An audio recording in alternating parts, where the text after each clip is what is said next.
እርጉዝ ነበረች። የምጧ ሰዓት ደርሶ ከዛ ትንሽ ምንም ባልታወቀ ሁኔታ ሆስፒታል ገብታ ነበር። ከዛ ከወለደች ህፃኗ ከተገላገለች በኋላ እሷ በዛው አረፈች። ልጅቷ ግን ድናለች። የት ሀገር ነው? ሳውዲ አረቢያ ላይ ናት። ሶሪ ማይ ብራዘር፣ በጣም ይቅርታ ወንድሜ፣ በጣም አዝናለው። ነብሷን ይማረው ልበል፣ አላህ ይርሐማት ልበል፣ ምን ልበል? አሸናፊ ካለ ኦኬ። ወረቀት የለንም የሁለታችንም ማለት ነው። ህገ ወጥ ነበር ይሄድ ነው። ወይኔ ጉዴ! እቤት ውስጥ ነው የወለደችው?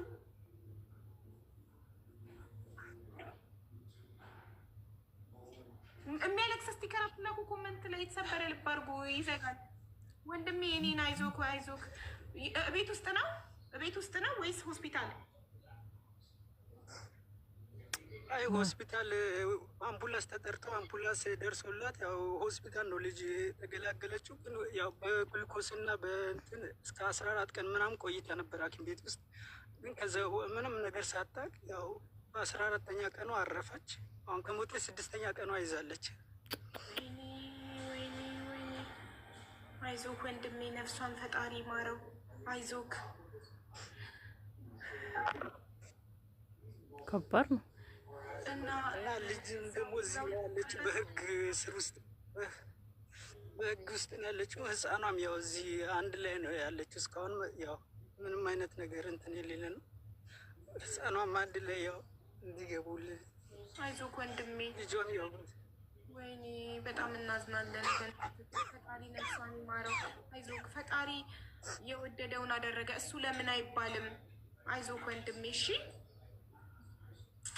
እሺ።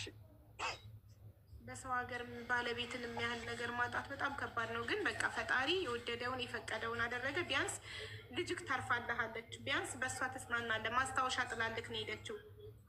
አይዞክ፣ በርታ በል እባክህ። እሺ። ይከብዳል እኮ እናት ምን። ኧረ አሁን ገና ነኝ 2 ዓመት ምናምን ነው። ገና ምንም ስራ አልነበረኝም። ያው እዚህ ሀገር በጣም ስራ አጥቼ ከዋዲዶ ስር ወደዚህ ምናምን በጣም የሆነ ስራ አጥቼ ራሱ ቋሚ ስራ አጥቼ ብዙ ነገር ነበር የተሰቃይ። ገና ስራ አገኘው ብዬ በቃ ፈጣሪ ይመስገን አሁንማ ቋሚ ስራ አግኝቻለሁት። ይስተካክልን፣ ሁሉም ነገር ያልፍልናል ብዬ በቃ እየተመካከርን እያለ ይሄ ነገር በመሀል ላይ ገና እሷ ራሱ ደስተኛ ሳትሆን አንድ ቀን ሳታርፍ አንድ ቀን የሆነ ነገር ደስተኛ ሳትሆን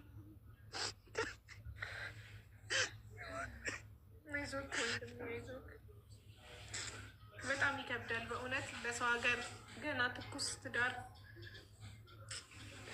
አራሷ በጣም ታሳዝናለች። የመጀመሪያ ልጃችሁ ነው? አለ ኢትዮጵያ አለን። የመጀመሪያ ሴት ልጅ አለ። የመጀመሪያ ሴት ልጅ ያለችን አሁንም ሴት ናት። ወይኔ እናት። በወሊድ ምክንያት ነው ወይስ ሌላ ህመም ነበረባት? አረ ምንም ነገር